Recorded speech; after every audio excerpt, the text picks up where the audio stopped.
asking questions like, what are my specific duties? What governance do I have? What kind of stay do I have on a project or the work I'm doing? What are my hours? And then, quite frankly, because there's a lot today of people entering from academia into very exciting companies, you say, gee, how much will I be able to own of this company? What kind of stock program do you have? Welcome to Beyond the Thesis with Papa PhD, your weekly inspiration for post-PhD career development. With me, David Mendes. Today, I have the great pleasure of having with me Zdenek. Al is an entrepreneur and leader in the wealth management industry for more than 40 years. He is a personal financial specialist, a CPA, and the author of Amazon best-selling books, Master Your Cash Flow, the key to grow and retain wealth, and Master Your Business Cash Flow. Grow the company you love, live the life you want now. Al recently co-founded K Club, a financial technology company, and creator of the K Club app to educate users on how to make the best financial decisions, find cash flow, achieve financial goals sooner, and live the life they wish along the way. Al is also an aspiring classical concert pianist aiming to appear at Carnegie Hall. Al, thank you so much. Thanks for sharing that tidbit about playing an instrument. A lot of us in academia and a lot of us creatives or entrepreneurs have this this aspect of being curious about different things, and I think it's interesting to hear that someone with your history, with your professional history, with the work you do, also has a more of an artistic side to you. I think it's always interesting to share that with the Well, audience. thank you, David. But I will say one thing about the piano. I took it up when I was 66. Okay. So, I always wanted to do it. 50 years passed and sold my company. And I said, I think I'll take up classical piano. And that's another message that is often there's a narrative out there which is, oh no, if you don't start at 7 years old, that's it, you missed it.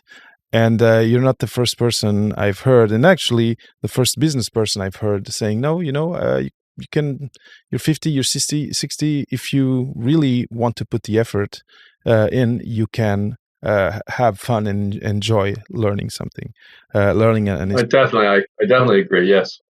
Very good. Now, Al, I am so excited to have you here today, and I kind of already mentioned it to you just before we hit record, because you have spent a bunch of years working and helping people and organizations with their financial health, the financial stability, financial planning, and my audience. So the people who are now listening to us are people who are kind of crossing between worlds from academia, where in terms of financing, in terms of money, in terms of salary, things are pretty much structured and defined. There's different mechanisms of getting grants, etc. But the academic career has a kind of a rule book that it follows that is very particular. But then when these people decide that academia is no longer the place that they want to continue their professional journey in, then they get into something completely different. They get into conversations where someone asks them, how much do you want to make for this position? And then things get dicey because they're not ready, or very often they're not ready for those conversations. And then they end up navigating those conversations in a way that hinders them in their financial health, in their career development, etc. And I know that you have worked with academics, because we've talked about it with graduate students. So I will just like we say here in Canada, I'll just pass the puck to you, and maybe start you talking with a prompt which would be what of what I said, what rings true the most. What have you seen with people you've talked with that got that got you kind of slapping your forehead, or and thinking, oh my, no, you didn't do this, did you? What are gaps, what are blind spots that people have when leaving academia that it's really important to take care of before having these types of conversations? That's good. And I'll say, and you described the academic world very well. It's more rigid, more boundaried, and the business world is not. It can be, for certain positions, but especially if someone's asking you what you want to earn, most people immediately think of cash flow, their salary. But there's other things to think about. And make sure you have the benefits, whether it's health or whatever. Ask if they have a pension plan for you, a 401k. How much do they match? Another great question to ask them, and most likely they won't do something about it, but some will, is, especially if you have student loans, how can you help me with my student loans? You have a program to where I work for you so long, you forgive them, you pay them. Or again, if you have someone who still wants, they are in the business world now, but they still want to have a foot in the academic world and study, what kind of programs do you pay for? How do you reimburse? And then what degrees, if I got, what does that mean in promotion or more money for me? But it does begin with the first on how much you want to make, because you can have potential employers ask you. And I would say it's not a whole lot of percent of these of people doing this, but there's going to be a certain 10 or 15% that may want to be self-employed. They may want to be consultants. And by the way, I encourage that, because as a consultant, self-employed, there's a lot more things you can deduct. You understand, as well as a financial planner and wealth advisor, I'm also a CPA. So if all of a sudden you're self-employed, you could have potential office in the home, other expenses that you would not, things like you have for internet, books, other things, newspapers, that you would not be able to deduct on your tax return. So, and another thing about being self-employed, which is extremely important, it's important for you to get a good CPA around you, for one thing. Always have good experts around you. I call a championship team. Someone who's going to really help you save you money. And when I say a good CPA, for example, you want someone that they say, well, gee, you're self-employed, you could have a pension. There are certain pensions you can have individually that can be extremely advantageous. So that's one of self-employed. Let's get back to the person who's going to work for a paycheck. Again, it's really important to go out, before you go out in the world or before you're having an interview like this, is try to find out what the ranges of salaries are for positions that you want. And then when a person asks you, go high. This is called negotiation, which I find academics are terrible at. By the way, not only academics, most young people are terrible at this. But so you ask that, and make sure before you go in the interview, you have for yourself a list of things that are important for you to have in this position.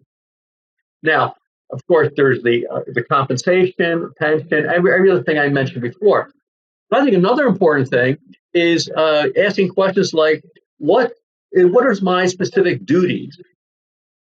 What governance do I have? What kind of say do I have on a project or the work I'm doing? What are my hours?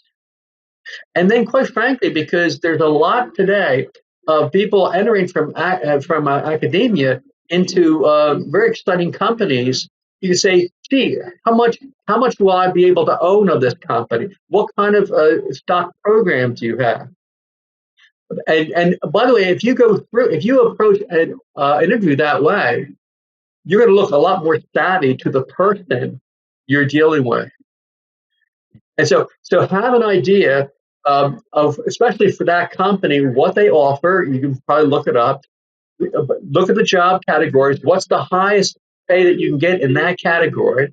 And even make it a little higher. And you can be very nice about it. You can say, gee, I was thinking of earning that.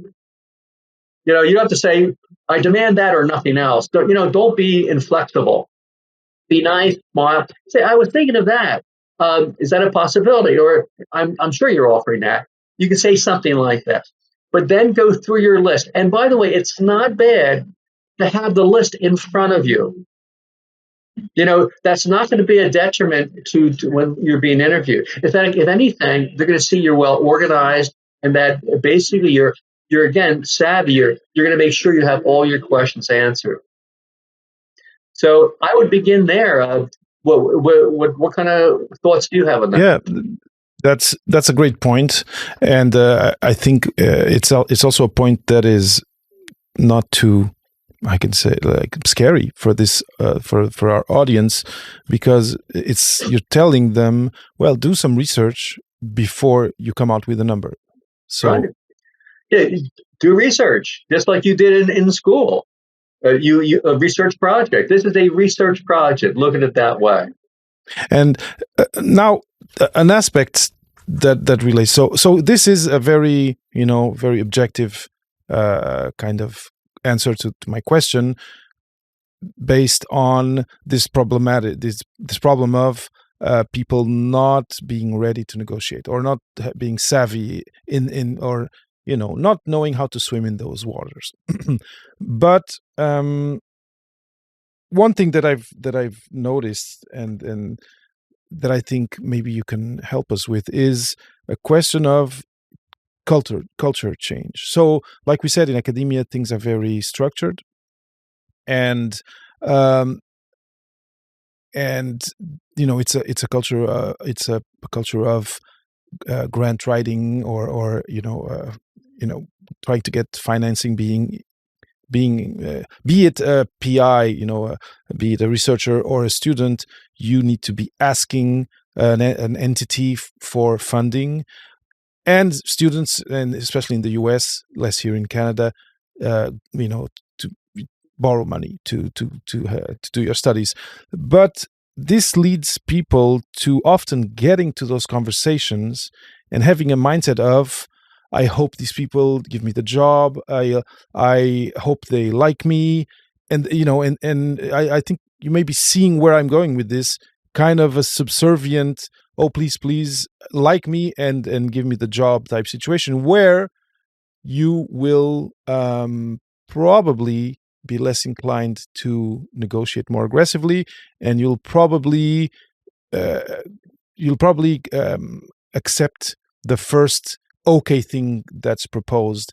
And I think I wonder whether you have a reflection on that, and I wonder whether there's a way to defend yourself from that or prepare yourself for that. It could be asking for time to reflect. Anyway, I'm giving you an example, but I'd rather have your. No, very, very good. Excellent questions. Excellent. So let's begin with.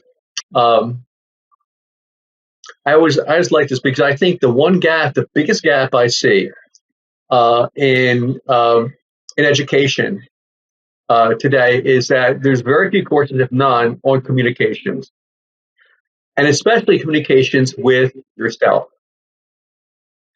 Communication with yourself is the most powerful conversation we can have. And so what you're saying is that when you enter an interview like this and you already have the conversation, I hope they like me. They may not like me. Am I asking for too much?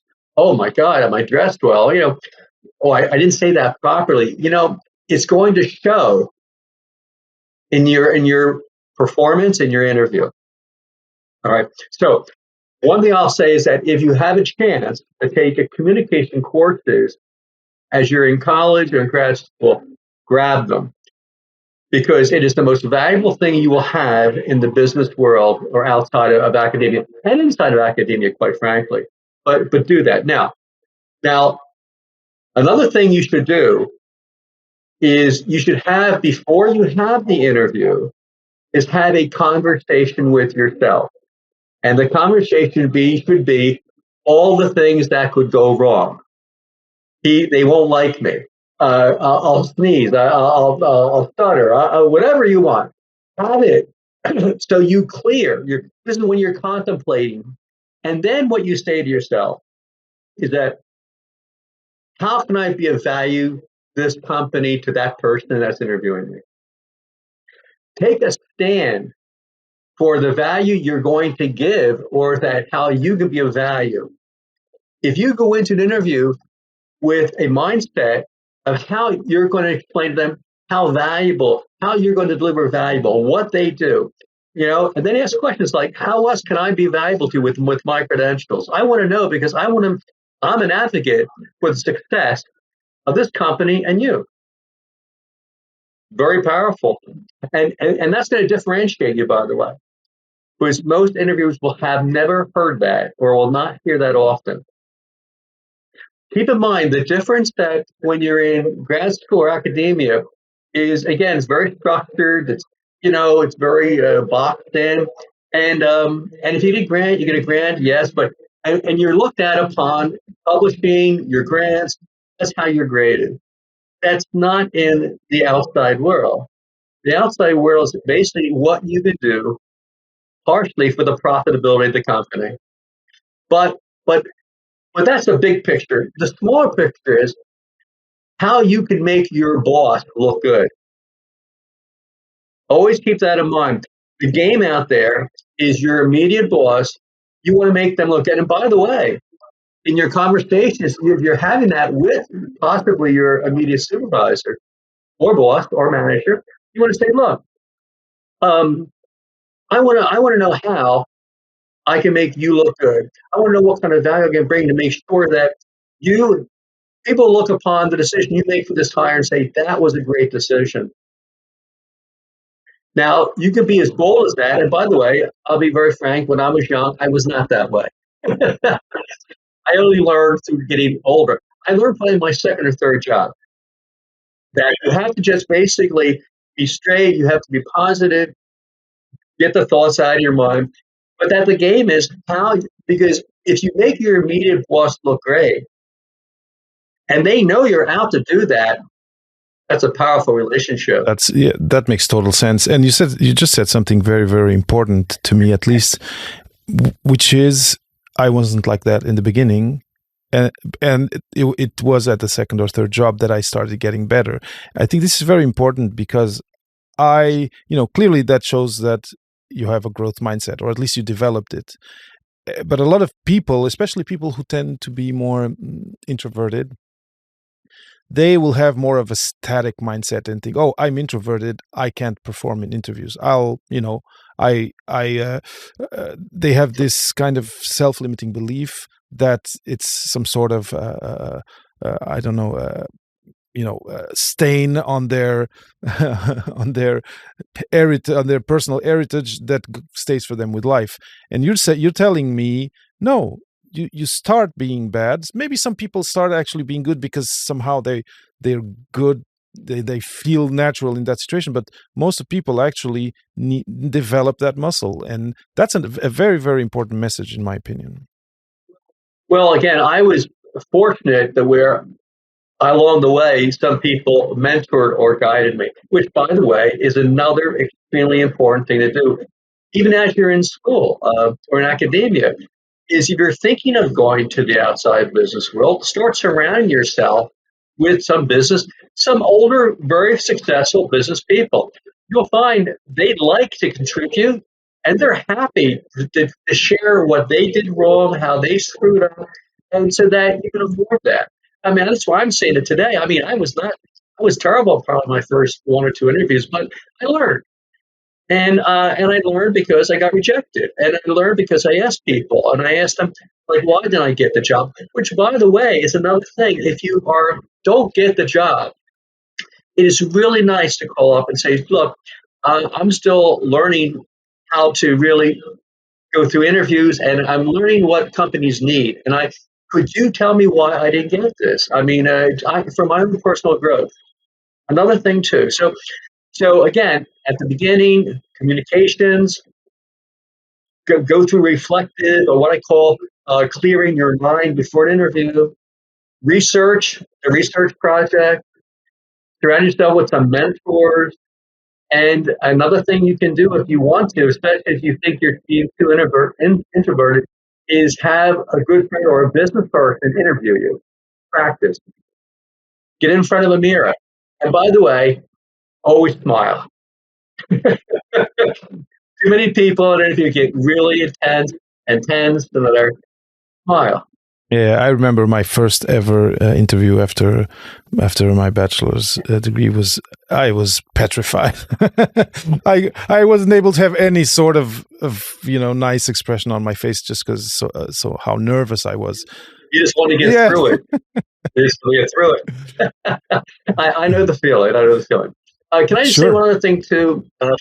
I'm thinking of this because again, I did say. And this is more tax and or financial advice.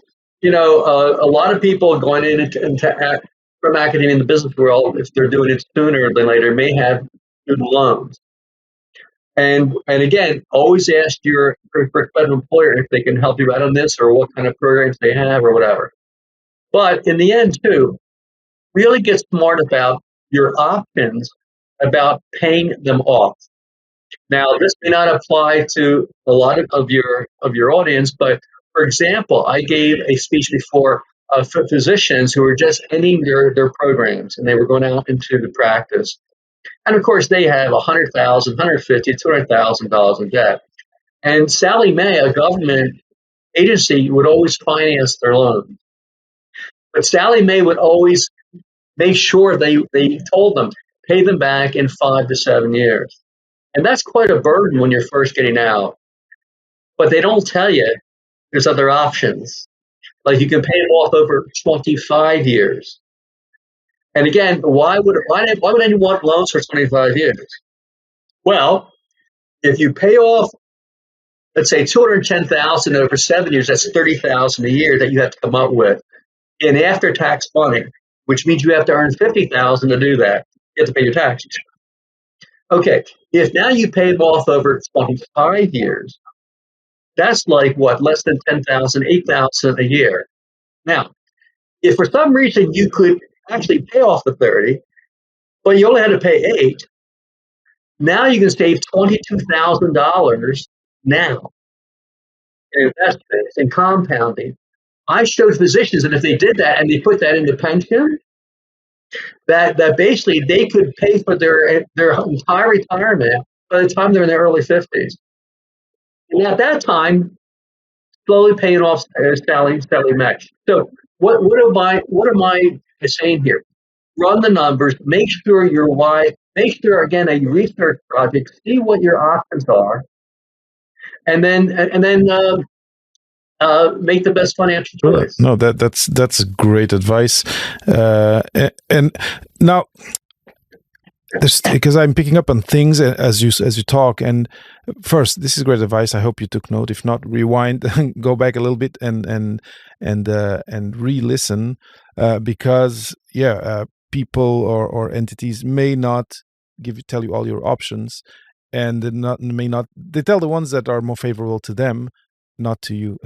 Sure. But let's go to first something that you mentioned, which is at the beginning I had a lot of rejections, and I think this happens to mostly everyone.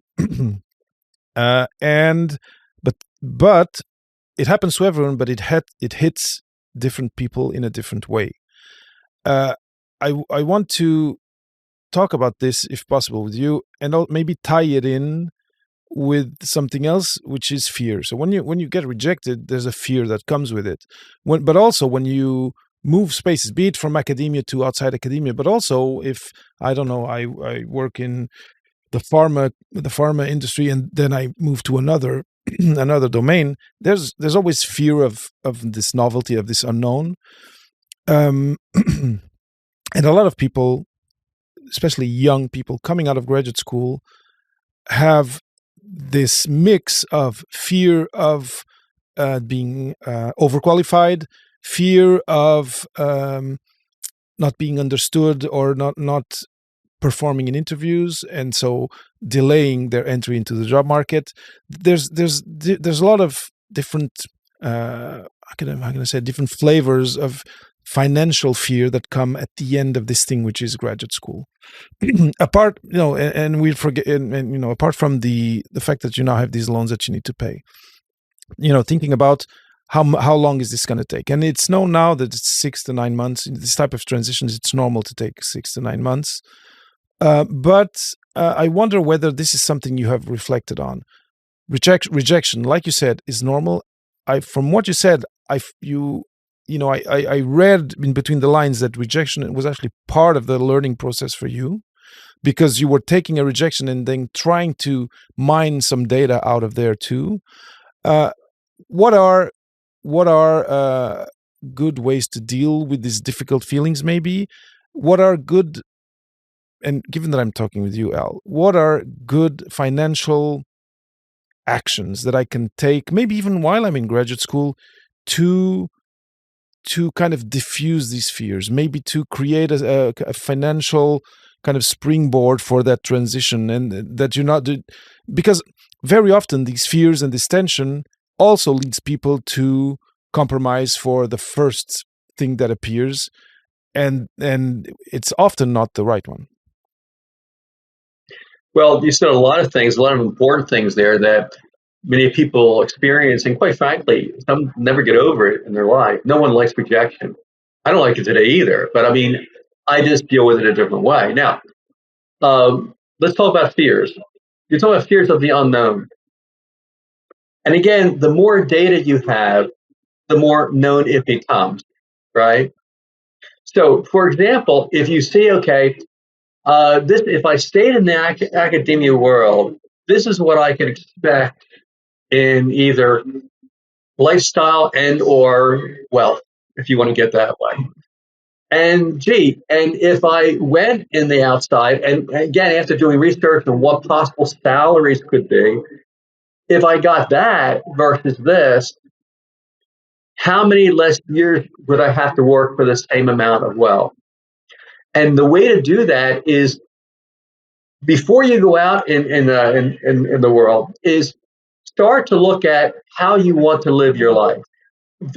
Picture it, write it down. I want a family with 3 children. I want a 4-bedroom home. I would like a vacation home. I want to be able to travel at least one special spot a year. And I'd like to be able to maybe write and whatever. And I'd like to be able to not have to work anymore by 55 or 60 or something. But the thing is, what you do is you start creating a vision. And when you start to create that vision, then you can start putting numbers to it. See, to afford I'm picking this out of the air, $500,000 house, there's a mortgage of this. To afford a vacation home, it's this. To travel to wherever. And you can say, gee, I may need $200,000 a year, $150,000, whatever. You come up with a number. And then add to that number what you'd have to save or what the company has to put away for you so that you can stop working at a certain time. So now what you've done, instead of having whatever they offer you, you accept, is now you know if it's enough or not, and maybe enough to start. But you start clearing up fears this way. So I would get more solid on what it offers you and what your future is, actually numerically. And by the way, you may need someone, you could be a friend or a financial planner, to just basically help you run some numbers, some simple numbers on what kind of wealth you need. Because then you can start to, when a person or you're out with an interview and you already have an idea what the lifestyle you'd like sometime in the future, where you're beginning, and then you can start looking at then what the potential of that position. Does that make sense? Yeah, it totally makes sense. And again, it's something that is not complicated. to understand or visualize for our audience, because of what we said. They're academics, and it's something they can do. Are there tools that like simulators? Yeah, there are. But before I get to the tools, let me go back let's go back to the rejection. Yes, rejection. Because that's so very important.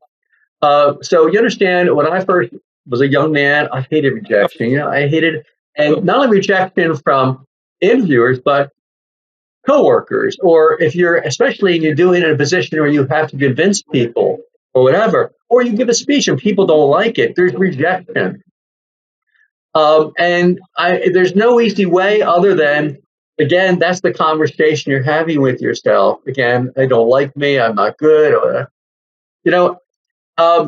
I would say that basically, it may sound odd, the more you put yourself in the line of fire and rejection, the better you get at it. It's like finding the right mate in life. You go out and kiss a lot of other people that you don't like, but or else they reject you. But the thing is, you still do it. You still try, and you learn from it. Make rejection a learning process, learning how, and then there's an old salesperson's adage that, especially if you're a phone salesman, you're only going to get one person out of every 100 calls to accept it. So, gee, let's get those 99 behind me. I love it. I love it.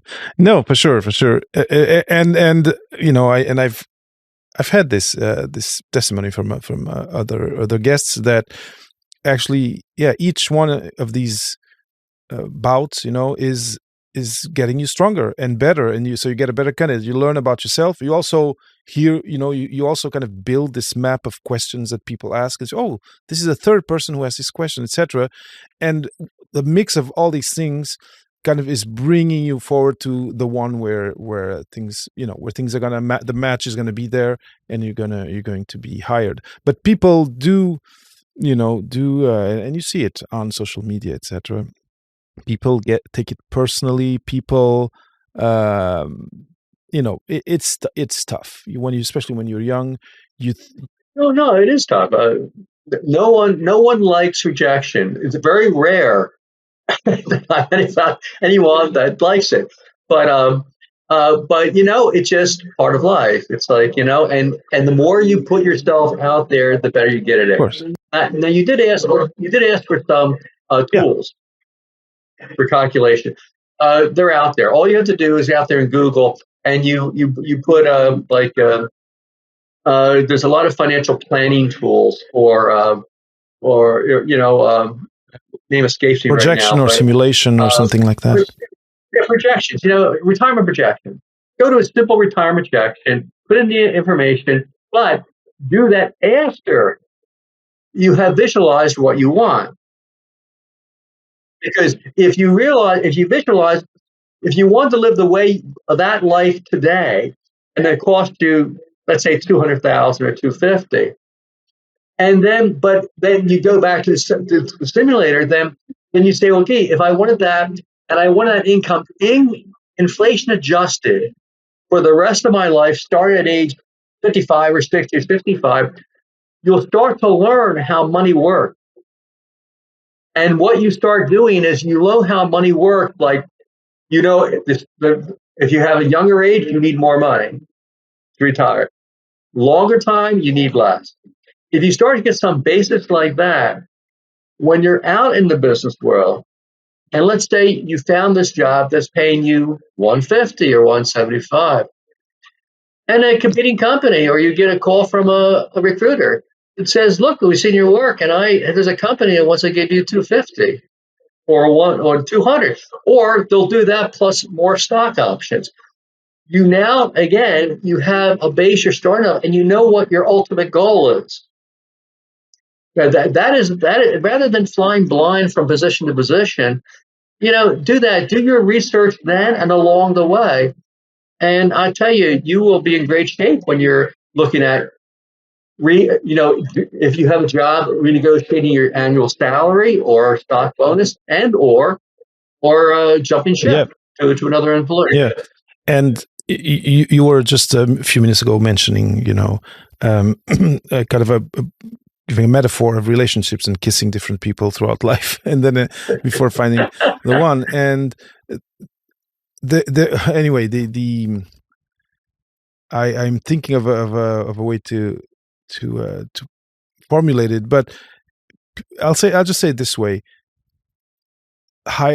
people who are headhunters, etc., will have more interest in you once you're in that first position, right? That's true. When you are somewhere, when you have a position, that's when you're interesting to competitors.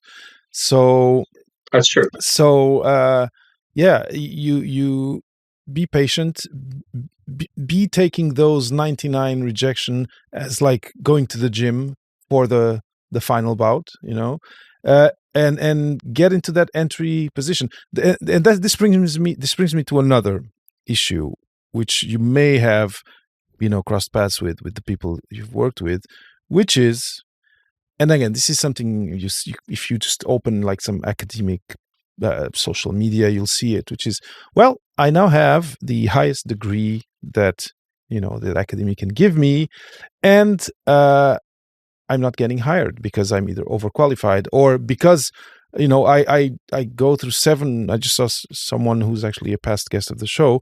I went to 7 interviews for this position, and then I didn't get it in the end. And yet here I am, this really high performing, highly qualified person, and there's a frustration there. I can imagine. To do with, I thought this was a springboard or a kind of a VIP pass to something, and the market is kind of telling me aim a little lower to enter the market.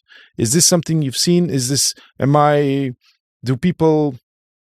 Because I'm not telling that I think people should be less ambitious, but they should be open to hearing what the market is saying and thinking, maybe this degree, although it's a very high level degree, maybe it's not the exact fit for what the market wants. So maybe I should open my mind to starting lower and then evolving in a company. Is this a reflection? Is this the type of conversation you've had, or what does this resonate with you, basically, Al? Well, it does. Look, I think if you're an employer, and I've been an employer and I run a company, you're going to come across people that they're great people, but they're just overqualified, or you have to pay them, or you think you have to pay them too much. So the conversation could be, try to have an open conversation with your interviewer. Don't just sit there and just give each other perfunctory questions and answers.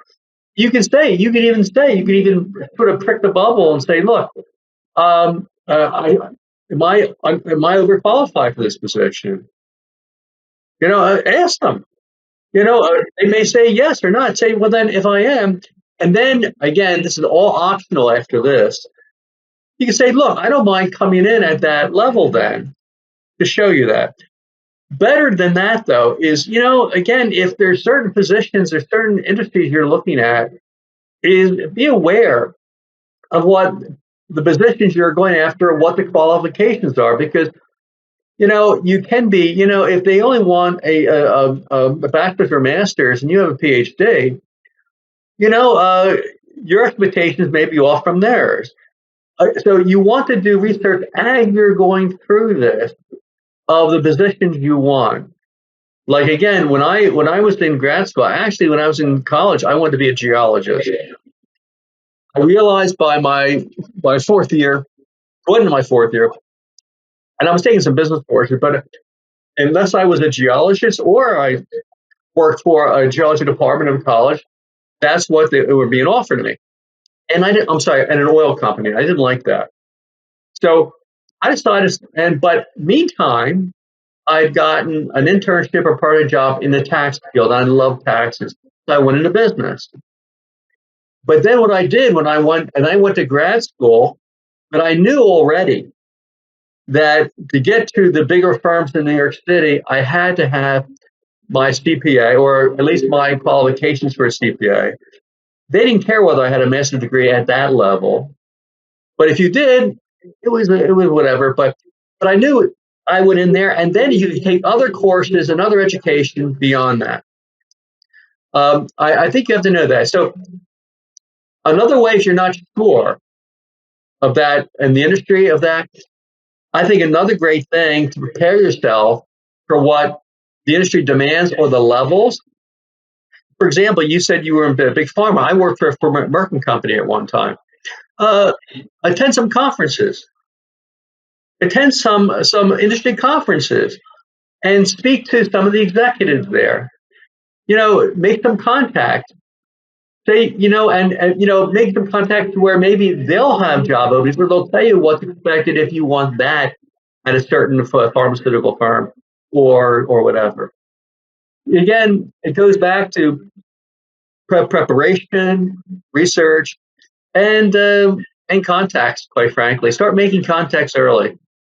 By the way, if you have people in academia that have gone out in the world already, stay in contact with them. Yeah, for sure. How's it going for them? What mistakes did they make? What can you do? So contacts, especially as you become more senior in academia, is extremely important. Of course, and this is something I'm, I keep. It's like a note on the piano. I keep hammering on the same note, because graduate school, especially the PhD, tends to get you super, laser focused in this extreme tunnel vision, and very often means that you don't network during that stint of. Well, you also narrow yourself too, don't you?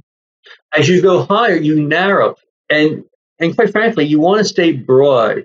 You don't want to get yourself so narrow. Exactly, and you don't want to lose touch with maybe interests or I don't know, positions that you've had in the past, even if they were student positions. You don't want to lose touch with that and with those people. But often that's the error we fall into, and I'm super grateful that you mention the importance of talking with people in a kind of a broader spectrum than just the subject that you're working on. And because that I would also say too, don't be afraid. If you want to eventually get a PhD in that narrow niche, don't be afraid, basically masters or somewhere around there, to go out and experiment. Go out and go into the field, because I will tell you, real life out there in business is a lot different. And you may find there's another specialty or two or something that either has more potential for you or that you happen to like. No, for sure. And and again, it's by talking with people who are out there doing different things that you learn this. Of course, listening to Beyond the Thesis with Papa PhD also, because I try to talk with all these people each week. Now, we've covered fear, we've covered rejection. There's two things I still want to ask. And one is a curiosity, because you mentioned it a couple of times during the conversation, that there are ways an employer, and we're talking about the States, the United States, but it could apply elsewhere. There are ways an employer can help you or can somehow optimize the way you take care of your student loans. And this is it's something I really know nothing about, and I'd love if you would be able to give an example of how they can help you. What are mechanisms that you've seen employers sometimes have to help people with their loan? Well, let's take someone who's either they've graduated from college and they're thinking of master's and or eventual PhD programs. Our firm, Trausalis, if you wanted to go now for your master's, we would pay for the whole thing. Now, you had to stay with us for 2 or 3 years. If you didn't, you had to reimburse us partially, and it decreased. You vested more in it as time went on.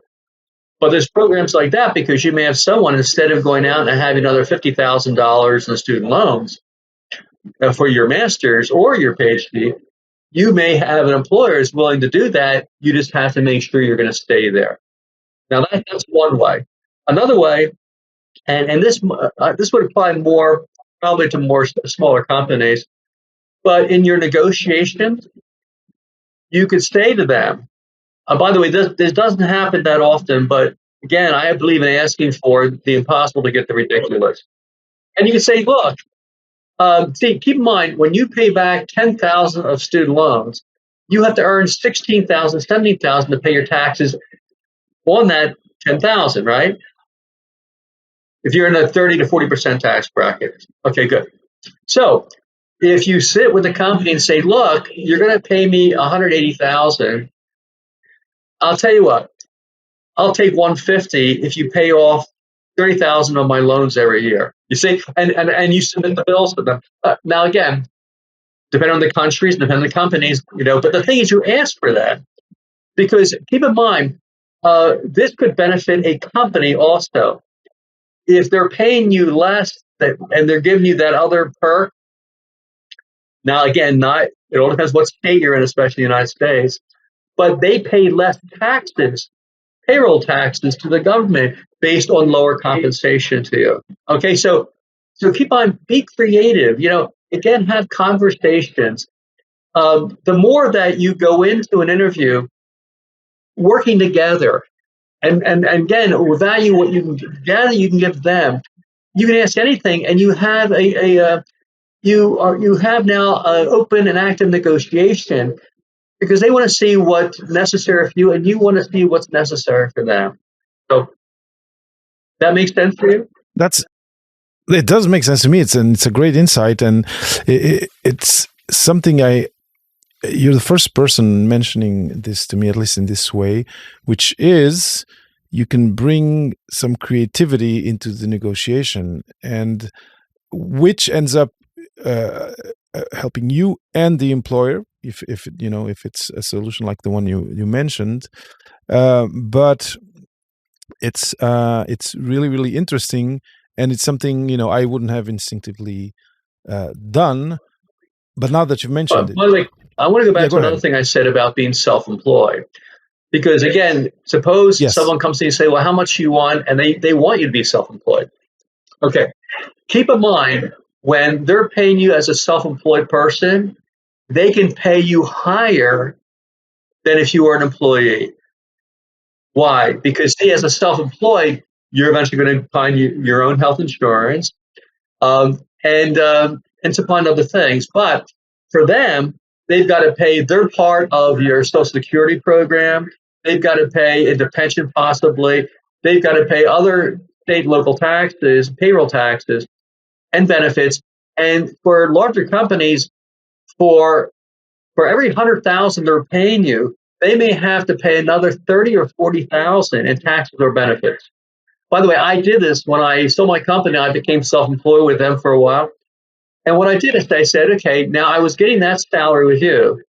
Now I want 40% more. So I'm self-employed. And I got it. Oh, and actually they said, we'll give you 25, which is fine with me because I was saving a lot of money with basically what I can now deduct, like office and home and my travel, whatever. So I was happy with that. So see, again, it's going to cost them 35 to 40%. So you can get another to a 25%, 30% by being self-employed. Okay. See, that's also super interesting because again, I know a lot of academics, scientists who end up being consultants and being and people, and some have had journeys like yours of being first hired, but then kind of moving to a consultant position where they're now external and they get a higher pay, but they come out of that kind of employee structure. That's super, super interesting. And again, if you're listening and if it's the first time that you're hearing about these things, take note because again, it'll help you in your negotiations and it'll help you in your planning. Now, the last thing there was the last question I wanted to ask you, but before now I have a reflection that's coming up, which is it feels to me, and it does make sense, Al, that Excel is probably your best friend or is our best friend when trying to navigate this. Am I reading this wrong? Because it feels to me that there's a lot of and also these projection tools that we said. But if we do what you proposed and what you recommended, then it'll be easy in these conversations to understand, okay, if I'm now external, then I plug it into my Excel file. I agree. It comes back to knowledge is power. Knowledge is your friend. Knowledge will reduce fear.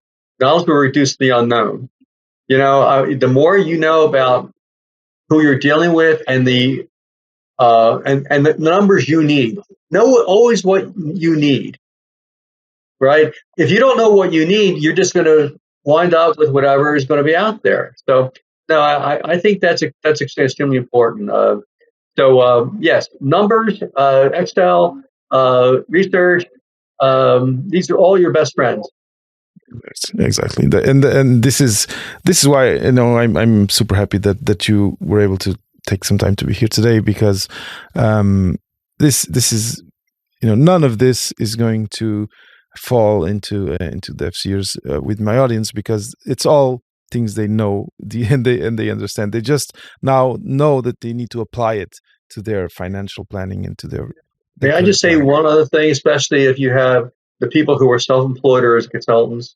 I see this all the time, is that you don't do this work and what you need, and you undercharge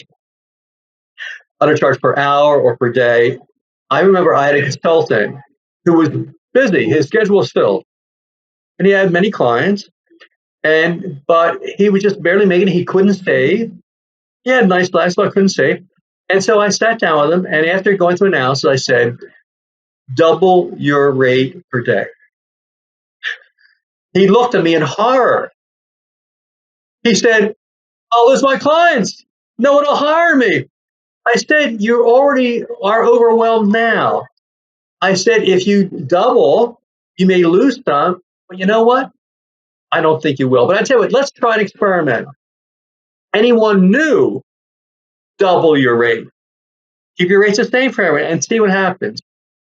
Within 6 months, he said, I'm raising everyone. He said, because I see that I'm getting the same new clients and they're paying me twice. So he ends up earning twice the amount of money for the same amount of time.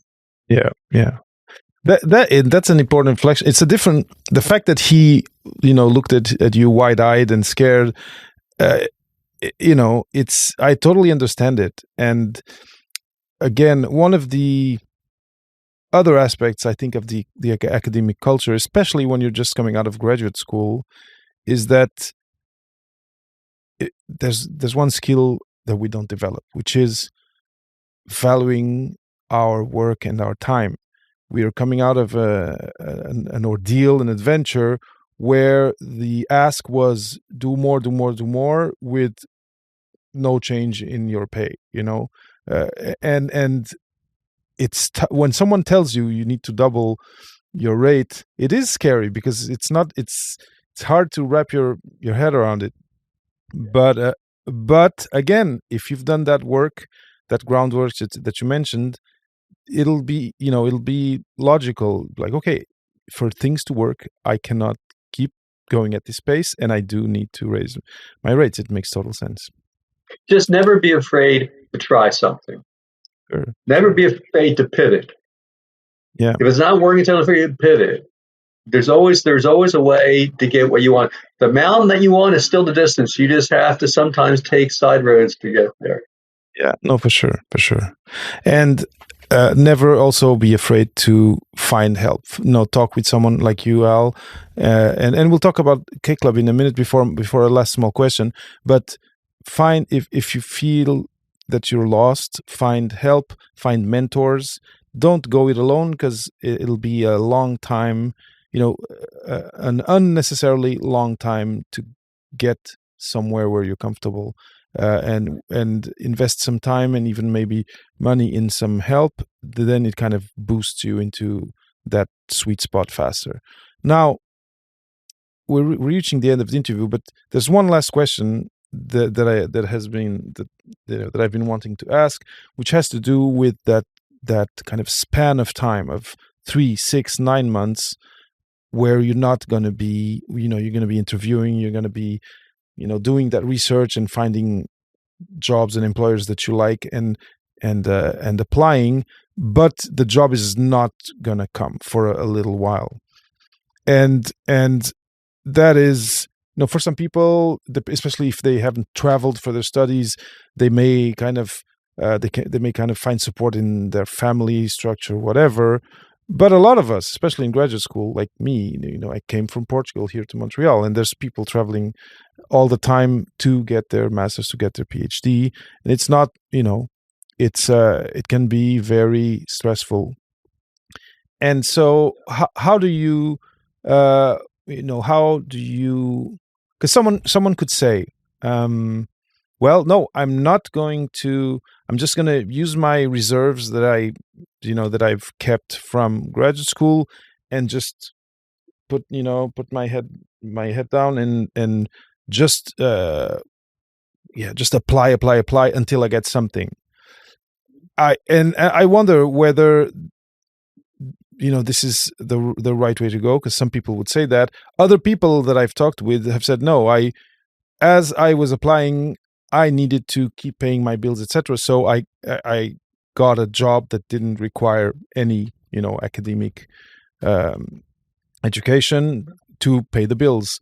Is there a balance to strike? Is there a kind of a blueprint to follow?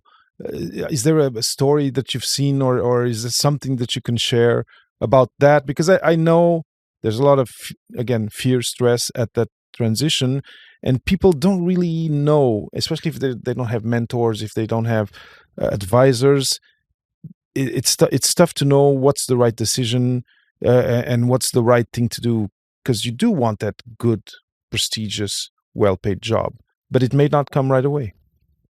Yeah, and quite frankly, there's also the feeling that if you work at something else, especially you might think it's below yourself or beneath yourself. So let's get real. So you don't look good, and people don't not like to look good. So you're not looking good, and it doesn't feed your ego to where you might have to work in a restaurant or whatever. I don't care where it is. But so just so you understand what I did, I worked in a bakery for 3 months. My father was a baker, so I had an inside job to get a job there. But I worked at making donuts and cakes and all that. So, I had to pay the bills. My father would be glad to help me a little, but he said, "But you're going to work, kid." And you eventually find your job. So I would say that you have family that's willing to support you, or you have reserves, and you want to approach that way. There's no wrong way. But there's no wrong in doing something else. And actually, you might have fun at it, knowing that's not your long-term job, your long-term career. And you might, who knows, you may even make a contact. I remember in New York City one time, I took a taxi. And the guy was from Egypt, the driver. And we started talking. And I found out he was an accountant. And he's looking for a job in New York City. So I hooked him up with a couple of people. so there's no wrong just in how you approach it. Just don't be afraid to try other things, and nothing's beneath you. It's another experience in life that'll help you somewhere along the way. Mm-hmm. And I love this. I love this message, and the fact that you're doing something now doesn't erase what you've done in the past and the potential you have. But by the way, I would not list that on your resume. Towards what comes next. No, of course, but yeah, for sure. But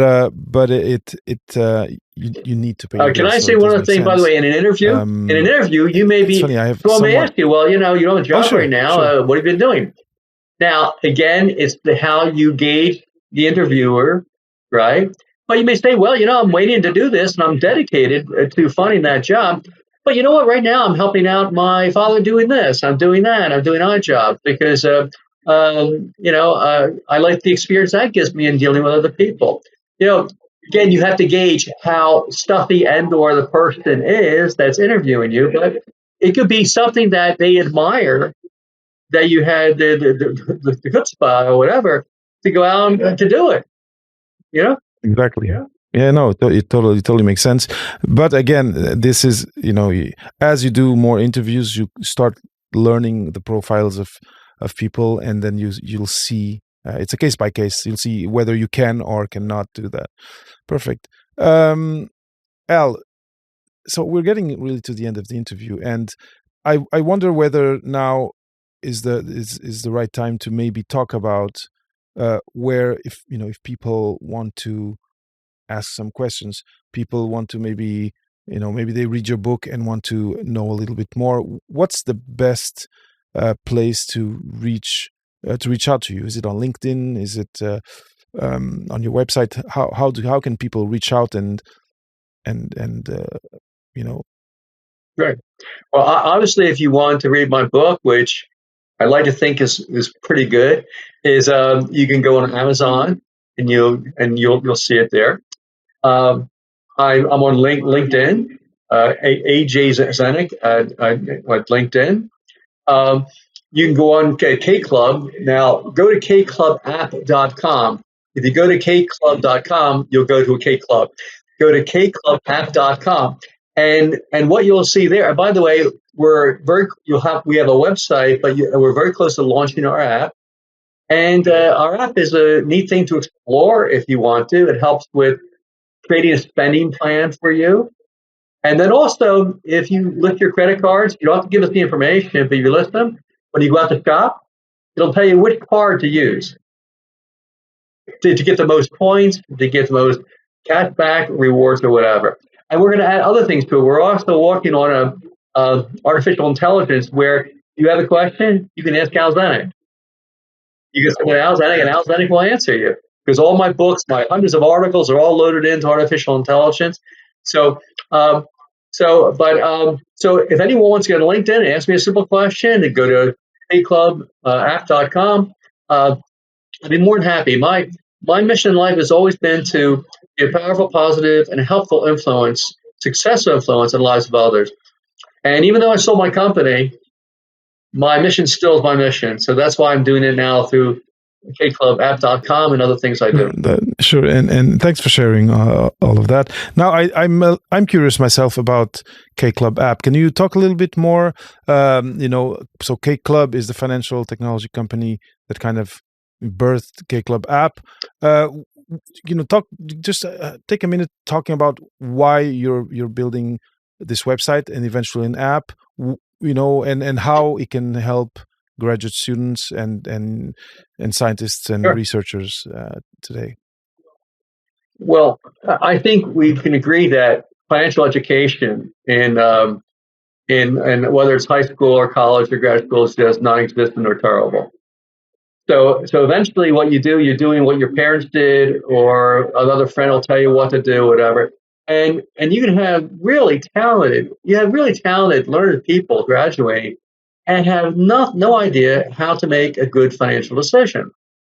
So my goal in my book, and the way I've always taught in my speeches and my classes, has always been how to teach people to always make the best financial decision for themselves.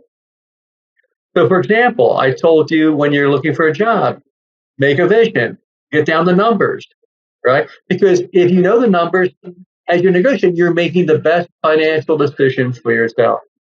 Whether you're buying or leasing a car, paying off a student loan, how you're doing it, I went through that. These are all financial decisions you're going to make, and most people make them with a gut feeling, or that's what my father and mother did, or something. And quite frankly, most of the time, they're not good for your particular situation. So, again, my wealth company, it was a Trousdale's Wealth Management, we used to teach that. And we used to teach to help you find cash flow. So, again, I sold that company. But again, my mission doesn't stop because I sell the company. I still want to be that. I saw my mission. So, a young man who read my books, he's a data scientist, the double PhD. He came to me and said, "Al, I read the book. Let's start an app." And he had a mission to teach people financial literacy, and that's my mission too, is to do that. And so we're creating this app to have basically teach people to overall to make better financial decisions, watch your spending, but then also helping you to find some cash to save so you can get to retirement sooner or whatever you want in life. So that's why we're developing this, and I'm very excited about it. Thank you for that, and I think it's a great mission to have. I think it's great that you cross paths with someone who had the idea and also the keyboard hands to make it happen in terms of an app. Yes, yes, and that's true. And which again goes to show that having an open mind, having conversations, is what opens doors to different opportunities in life. But I do feel that, especially for the audience, the Papa PhD audience, and I'm trying to kind of summarize or make it like kind of a take-home message that I'm taking from this conversation, is at each time that you, in your academic life, first have a turning point, let's say bachelor's to master's, master's to PhD, do this exercise that Al recommended, and try to project where will this next, so after your bachelor's, where will a master's, what does a master mean in terms of my professional and financial future? And then same thing for, okay, I decided to go for the master. Now, do I go to a PhD? Think about it. Here in Canada, there's this kind of fast track where you can, if you do well in the first year of your masters, or in your masters, you can fast track to a PhD. So you don't get your masters, and you're kind of wormholed into a PhD program. For some people it works, especially if somehow you're publishing, you're very young, and your work is always getting published quite well, etc. And you there's a stellar academic career for you. That's everyone can see it written on the wall. But for most people, I would say, don't take the fast track. Take the slow track. Take time to research. Take time to kind of simulate where each. You remember those books we used to have when we were kids? Choose your own adventure. So take time to do this research, to do the math, and to see, okay, it seems prestigious, for example, the PhD, but what does it actually mean? What is life looking like for people who are out there post PhD, and go through life, taking educated decisions. And I think that's what I'm Definitely taking home, and I feel that that's what you want people to do. I totally agree. Don't follow blindly a path. Keep on asking your questions, and if you can, experiment along the way. Al, this has been a great conversation. The last question I usually keep for all guests is, people, young researchers and maybe even more veteran academics. But for people out there who may feel that they are in this kind of very reality to another, and having to take very quick decisions, or being, there was my sound cut. And am I coming through now? Okay. No worries.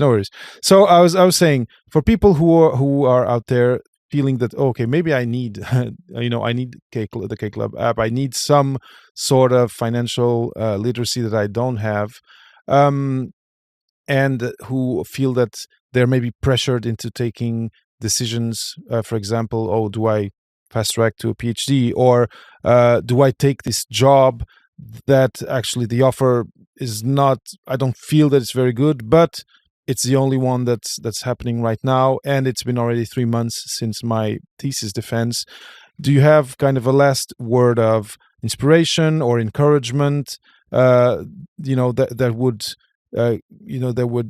enlighten them in a different way than what we've said in the past hour?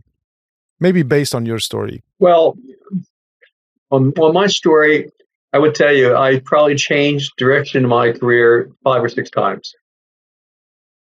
All right. It amazes me how I started out and where I am today. And sometimes it was forced upon me. Like there was one time in my business, I almost went bankrupt, almost. And good people helped me get out of it. But it helped me see another way to further my career. So what I say to you is that don't get so rigidly focused on the present that you're not willing to have something else come into your life to give you an experience in a different direction. You know, again, people from academia they're coming from a rigid environment and rigid courses to get to a PhD. That's not what the real world is like. And so the real world is more like flexibility, be flexible, and learn to pivot, and don't be afraid to try something else. I'm very happy all the experiences that have happened to me, even though some of them have not been positive, because they helped me to find the direction I eventually loved. You know, I would say this: you eventually, if you get out there, you want to have a job that pays well and will get you to where you want to go. And if you happen to love it along the way, you've hit a trifecta. But at least have two of three of those things, right? And the only way you get that is constantly pivoting and constantly trying. That's it. And talking with different people always along the journey, for sure. Al, this has been a great conversation. I've really enjoyed this hour with you. It's kind of you, and you know, it's from your expertise that I haven't had the podcast yet, and so I'm really grateful for, again, the time you took to be here with me, for all the generosity and sharing the knowledge you've shared today, and yeah, I also want to share my wish that your work, especially your work with the K Club app, goes the best as possible, and that you reach and that you raise the level of financial literacy for as many people as possible, not only the Papa PhD audience. Well, that's very nice of you, David. So appreciate you having me on the show. You asked great questions, and I hope I was of some value to your audience. Thank you for listening to this new episode of Season 6 of Beyond the Thesis with Papa PhD. Have a question about this interview? Want to leave a comment about the podcast? Have someone you want to recommend to be interviewed? Go to speakpipe.com/PapaPhD and leave me a voice note. Just hit the big record button and leave me an up to 90-second message. I listen to all my messages and I consider all of them for feature on future episodes. speakpipe.com/PapaPhD. Hope to hear from you soon.